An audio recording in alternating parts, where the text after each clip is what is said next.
तो welcome guys, my name is Sagar और आप सभी का स्वागत करता हूं हम अपने चैनल पे। दोस्तों, आज हम जानने वाले हैं बीए पॉलिटिकल साइंस सेमेस्टर 4 के बारे में। ठीक, तो ये देखिए राजनीतिक शास्त्र सेमेस्टर 4 इम्पोर्टेंट क्वेश्चन जानेंगे। ठीक, जो कि हमारे टोटल 12 इंपॉर्टेंट क्वेश्चन हैं और ये आपके एग्ज़ाम में पूछे ही जाएंगे। एकदम 12 में से ही पूछे जाएंगे। आपके 4 एग्ज़ाम में आते हैं, एकदम 4 यहीं से आएंगे। तो आइए देखते हैं। और वीडियो के एंड में हम ऑब्जेक्टिव क्वेश्चन भी देंगे, जो कि 28 ऑब्जेक्टिव क्वेश्चन हैं, जिसमें से 10 आने होते हैं। तो ये रहा हमारा सिलेबस।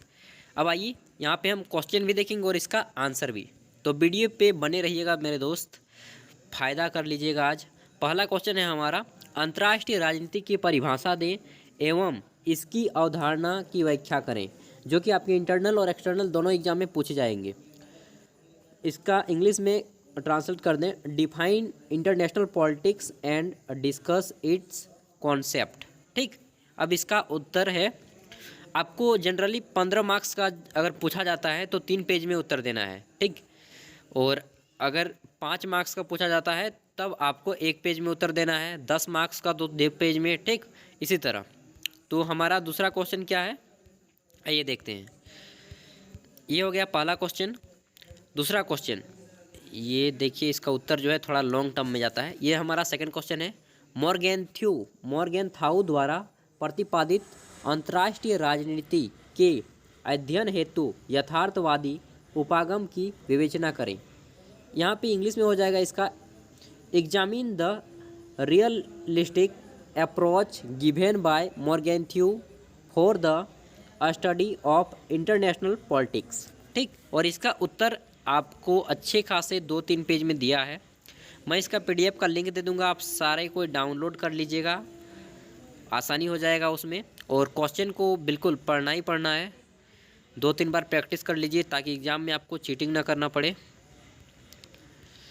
देन हमारा आता है थर्ड क्वेश्चन। तीसरा क्वेश्चन है, प्रश्न सीटीबीटी क्या है, इस पर भारत के दृष्टिकोण की विवेचना करें। ये देखिए, ये कई बार आईएएस में भी पूछा गया है, तो बहुत ही इंपॉर्टेंट क्वेश्चन हो जाता है। What is CTBT, discuss India's stand on it. इसका सीटीबीटी का फुल फॉर्म होता है कॉम्प्रिहेंसिव टेस्टमेंट ट्रीटी। यह एक संगठन है जो कि यूएनओ की तरह है, अंतर्राष्ट्रीय संयुक्त राष्ट्र संघ जो है उसी तरह एक सीटीबीटी संगठन है और परमाणु वार से संबंधित है ये। तो आगे देखेंगे हमारा चौथा क्वेश्चन। दोस्तों, मैं पक्का बता रहा हूँ, यहीं से क्वेश्चन पूछा जाता है और मैं आपको जो दे रहा हूँ बहुत ही खुफिया चीज़ दे रहा हूँ। चौथा क्वेश्चन है, परमाणु अप्रसार संधि पर एक निबंध लिखें, यानी कि राइट एन इसे ऑन अ एनपीटी। एनपीटी का फुल फॉर्म होता है दोस्तों नॉन प्रोलिफेरेशन ट्रीटी। ये भी एक संस्था है जो कि इस अंतर्राष्ट्रीय लेवल का है। ठीक, तब आइए हम अपना देखते हैं नेक्स्ट क्वेश्चन, पाँचवा क्वेश्चन। हमारा पांचवा क्वेश्चन क्या बोलता है, सामूहिक सुरक्षा से आप क्या समझते हैं। सामूहिक सुरक्षा एवं शक्ति संतुलन में समानताएं एवं अंतर की विवेचना करें। और इसका इंग्लिश में हो जाएगा, what do you mean bye collective security, explain similarities यानी कि समानताएं and distinguish between collective security and balance of power. ठीक, और इसका उत्तर आपको यहाँ पे मिल जाएगा। आप चाहे तो वीडियो को पॉज करके भी देख सकते हैं या फिर आप इसका पीडीएफ डाउनलोड कर लीजिए और आराम से पढ़िए, और एंड में मैं आपको ऑब्जेक्टिव क्वेश्चन भी दूंगा। ठीक, तो हमारा छठा क्वेश्चन आ जाता है, निशस्त्रीकरण का अर्थ स्पष्ट करें तथा द्वितीय महायुद्ध के बाद निशस्त्रीकरण के प्रयासों की व्याख्या करें। इसका इंग्लिश में हो जाएगा, discuss the meaning of disarmament and explain the attempt made after world war two for disarmament, यानी कि जो सेकेंड वर्ल्ड वार में हुआ वही से रिलेटेड क्वेश्चन है और इसका उत्तर अच्छा खासा पेज में दिया है। ठीक, तो इसे आप पढ़ लें। और हमारा नेक्स्ट क्वेश्चन आता है 7। क्वेश्चन नंबर 7 क्या बोलता है, शक्ति संतुलन से आप क्या समझते हैं, इसकी विशेषताओं एवं स्थापन के उपायों का वर्णन करें, वर्तमान युग में इसकी प्रासंगिकता की विवेचना करें। ठीक, what do you mean by balance of power, discuss its characteristics and important method of maintaining and irrelevance in modern time. ठीक, और ये जो मैं दे रहा हूँ ना आपको, यह आपका हो जाएगा paper 8, political science paper 8 BA का।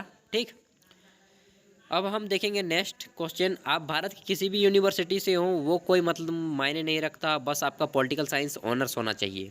ठीक, तो ये देखते हैं। राष्ट्रीय हित की अवधारणा का विश्लेषण कीजिए, इसके प्रकारों का वर्णन करें तथा राष्ट्रीय हित की अभिवृद्धि के साधनों का वर्णन करें। मुझे छींक आ रही है थोड़ा सा, चलिए। Analyse the concept of national interest, discuss it's type and instruments for promotion of national interest. ठीक, और इसका उत्तर हो जाएगा ये सारा यहाँ से यहाँ तक। नेक्स्ट हमारा क्वेश्चन आता है 9। तब आइए देखते हैं हम 9 नंबर क्वेश्चन क्या बोलता है। हाँ, 9 नंबर क्वेश्चन, राष्ट्रीय शक्ति की परिभाषा दे और इसके स्वरूप एवं विशेषताओं का वर्णन विवेचना करें। Define national power and explain its nature and characteristics. ठीक दोस्तों, मैं क्वेश्चन के साथ साथ आप सभी को जितने भी एग्ज़ाम लिए जा चुके हैं बीए लेवल में, ठीक, या 10th लेवल में, उन सभी का मैंने आपको वीडियो प्रोवाइड करा दिया हूँ। तो आप प्रीवियस ईयर क्वेश्चन पेपर में जाइए, प्लेलिस्ट में मिल जाएगा, आसानी से डाउनलोड कर लीजिए, क्वेश्चन भी देख लीजिए कि किस प्रकार का क्वेश्चन पूछा जाता है। ठीक ना, तो उसे भी आप जा कर के देख सकते हैं। सेमेस्टर फॉल का ऑलरेडी अवेलेबल है और जब भी एग्जाम होता है मैं आपके लिए लाता हूँ, तो चैनल को सब्सक्राइब कर लीजिएगा। हमारा 10th नंबर का क्वेश्चन है, तनाव स्थैर्य की परिभाषा दे एवं विश्व राजनीति पर इसके प्रभाव की विवेचना करें। Define, detained and discuss its impact on world politics. ठीक, आगे देखिए, इसका उत्तर यहाँ पे दिया हुआ है। कई लोग तो इसी को मोबाइल को ही ले जाएंगे एग्ज़ाम हॉल में और वहाँ पे क्या क्या करेंगे आप सभी को मालूम ही है लेकिन पढ़ लेंगे तो ज़्यादा बेटर होगा। ठीक ना, पढ़ लीजिए, सारा कुछ समझ में आ जाएगा, कोई हार्ड नहीं है, इसलिए मैं आपको लाता हूँ। 11वां क्वेश्चन है, इसके बाद हमारा अंतिम क्वेश्चन होगा, सामूहिक सुरक्षा से आप क्या समझते हैं, इसकी सफलता की आवश्यक शर्तों को बताएं। संयुक्त राष्ट्र संघ के अंतर्गत इस प्रणाली का मूल्यांकन करें। What do you mean by collective security? Discuss its necessary, ठीक ना, condition for success and evaluate its role under UNO, यानी कि यूनाइटेड नेशनल ऑर्गेनाइजेशन। ठीक, उसके बाद हमारा आता है अंतिम क्वेश्चन 12, जो कि हमारा अंतिम क्वेश्चन होगा इस पीडीएफ का। संयुक्त राष्ट्र संघ की भूमिका एवं उपलब्धियों का वर्णन करें। तो discuss the role and achievement of UNO. संयुक्त राष्ट्र संघ कब बना, कैसे बना, ये सारा कुछ अगर आप इस पेपर को पूरा पढ़ेंगे तो सारा कुछ समझ में आ जाएगा, क्यों बना, ठीक ना, इसका रोल क्या था, उद्देश्य क्या था, और वाकई यूएनओ मायने भी रखता है भाई। अब देखिए हमारे यहाँ पे आता है ऑब्जेक्टिव क्वेश्चन, यानी कि वस्तुनिष्ठ प्रश्न, जो कि आपके एग्जाम में 10 मार्क्स का होता ही है। तो यहाँ पे पहला हमारा आता है, दृष्टि स्टडी ऑफ इंटरनेशनल रिलेशन नामक पुस्तक किसने लिखी। तो इसका उत्तर हो जाएगा जोसेफ फ्रैंकल। दूसरा क्वेश्चन, अंतर्राष्ट्रीय राजनीति का लक्ष्य राज्य के किस अनिवार्य तत्व को अंकुशित करना है। तो इसका उत्तर हो जाएगा क, जनसंख्या। तीसरा क्वेश्चन, मॉर्गेंथ्यू का राजनीतिक यथार्थवाद का सिद्धांत किस रचना से प्रभावित नहीं है। तो इसका उत्तर हो जाएगा ग, सोशल कॉन्ट्रैक्ट। चौथा क्वेश्चन है, निम्न में से कौन विचारक राजनीति आदर्शवाद का समर्थक है। तो इसका उत्तर हो जाएगा घ, यानी कि थॉमस हिल ग्रीन। आगे हमारा क्वेश्चन आता है, किसे राजनीतिक यथार्थवाद का पिता कहा जाता है। तो इसका उत्तर हो जाएगा ए, रोइनहोल्ड नाइबूहर। इन लोग का नाम भी होता है ना अजीब सा।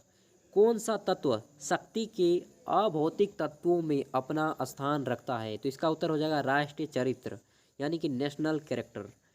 किसने कहा कि भगवान संदर्भ विशाल सेनाओं के साथ रहता है, मतलब कि हमेशा सदैव, यहाँ पे सदैव होना चाहिए।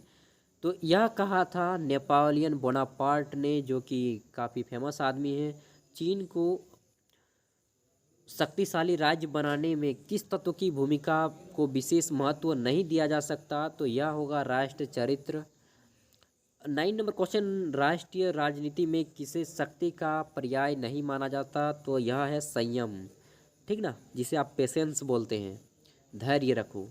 किसने कहा कि सभी प्रकार की राजनीति की तरह अंतर्राष्ट्रीय राजनीति शक्ति के लिए संघर्ष है? तो यह कहा था J.H. मोर्गेंथ्यू ने, एच जे मोर्गेंथ्यू ने। प्रथम महायुद्ध यानी कि 1914 से 1919 तक जो चला था, प्रथम महायुद्ध तक सत्ता संतुलन के किस राज्य की विदेश नीति का आधार स्तंभ बना रहा? तो यह था ख यानी कि ब्रिटेन, जिसे आप यूनाइटेड किंगडम भी कहते हैं या फिर इंग्लैंड भी कहते हैं। किस राजनेता ने घोषित किया कि हमारे न अस्थायी मित्र हैं और न ही अस्थायी शत्रु बल्कि अस्थायी हित, ठीक ना? तो यह कहा था आपका लॉर्ड पार्मसन ने, ठीक। दोस्तों कहीं कहीं पे मैं गलत भी पढ़ देता हूँ तो डोंट माइंड, क्योंकि मैं रिवीजन भी कर देता हूँ आपके। दूसरे महायुद्ध के बाद महाशक्तियों द्वारा स्थापित आतंक के संतुलन का क्या आधार था? तो इसका उत्तर हो जाएगा ग यानी कि परस्पर सुनिश्चित विनाश का भय। आगे देखिए, सामूहिक सुरक्षा व्यवस्था का प्रयोग पहली बार कब हुआ? तो यह हुआ था 1950 की कोरिया युद्ध की लड़ाई में। 15 नंबर दोस्तों, सुरक्षा के सामूहिकरण की व्यवस्था का प्रयोग कहाँ हुआ? तो यह हुआ आपका 2001 में अफगानिस्तान हमला पर, ठीक। 16 नंबर क्वेश्चन, 1991 में खाड़ी युद्ध के किस देश को आक्रांता घोषित करके उसके विरुद्ध कार्रवाई की गई? तो वह था इराक, जहाँ पे तेल का भंडार है, ठीक ना, ईरान और इराक में। सामूहिक सुरक्षा की व्यवस्था किसके अनुकूल नहीं है? तो यह हो जाएगा आपका तटस्थता। सोवियत संघ ने कौन सी सैनिक संधि की थी? तो यह थी आपकी वार्सा पैक्ट, जिसे वार्सा संधि भी कहा जाता है। अमेरिका किस सैनिक गुट में शामिल नहीं था? तो वह है बगदाद संधि, क्योंकि बगदाद संधि इसके विरुद्ध थी। 1948 में किस समाजवादी देश ने सोवियत संघ के समाजवादी राष्ट्र कुल को छोड़ा? तो यह था यूगोस्लाविया, ठीक।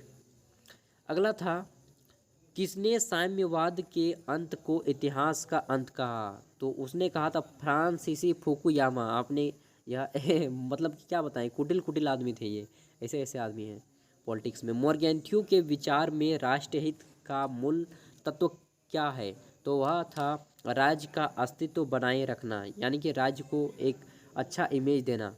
राष्ट्रहित का निर्धारण कौन करता है? तो यह उत्तर हो जाएगा लोकमत, यानी कि जिसके पास जनता की शक्ति है। किसके लिखा है, लेकिन यहाँ पे होगा किसके मतानुसार राष्ट्रहित व वैश्विक विरोधाभासी है? तो यह हो जाएगा ग यथार्थवादी। अगला है, किस सोवियत नेता ने निशस्त्रीकरण की दिशा में कारगर कदम उठाए? तो यह उत्तर हो जाएगा गोर्बाचेव। पूरा नाम होता है इसका मिखाइल गोर्बाचेव, ठीक। अ स्टडी ऑफ वार एक पुस्तक है, इसको किसने लिखा है? तो इसको लिखा है क्विसे राइट ने। किसने? क्विसे राइट ने। किस अमेरिकी राष्ट्रपति ने INF यानी कि इंटरनेशनल मॉनेटरी, IMF नहीं है यार, INF है, क्या होगा INF, नॉन प्रोलिफरेशन ट्रीटी, मालूम नहीं, छोड़िए। किस अमेरिकी राष्ट्रपति ने INF संधि पर हस्ताक्षर किए? तो वह है आपका रोनाल्ड रीगन ने। शांति हेतु एकजुट हो जाओ का प्रस्ताव कौन रखा था? तो यह रखा था डीन अचेसन ने। अगला है हमारा, यहाँ पे 30 क्वेश्चन में एंड करेंगे। अंतर्राष्ट्रीय न्यायालय कहाँ है? तो आप सभी को मालूम है, यह नीदरलैंड की राजधानी हेग में है। ग उत्तर हो जाएगा। महासचिव की नियुक्ति कौन करता है? यानी कि संयुक्त राष्ट्र संघ के महासचिव की नियुक्ति तो महासभा करती है, ठीक। तो यहाँ पे टोटल हमारे क्वेश्चन हो गए दोस्तों। यह हमारा सेमेस्टर 4 का BA semester 4 honours political science, ठीक। कोर पेपर आपका 8 था, जो कि टोटल इंपॉर्टेंट क्वेश्चन थे आपके एग्जाम में। 95% नहीं 100% मैं गारंटी देता हूँ कि यहीं से क्वेश्चन पूछा जाएगा, ठीक। तो थैंक यू, फिर मिलते हैं अगले वीडियो के साथ। तब तक के लिए बाय। पढ़िए, अच्छे मार्क्स लाइए, नौकरी लीजिए, आगे बढ़िए, खुद भी देश को भी आगे बढ़ाइए। Thank you. चैनल पे पहली बार आए हैं तो सब्सक्राइब करते जाइएगा, ठीक ना मेरे दोस्तों। मुझे सर मत कहा कीजिएगा यार, सर कहते तो शर्मिंदा लगता है मुझे। और अन्य दोस्तों को वीडियो शेयर कर दीजिएगा।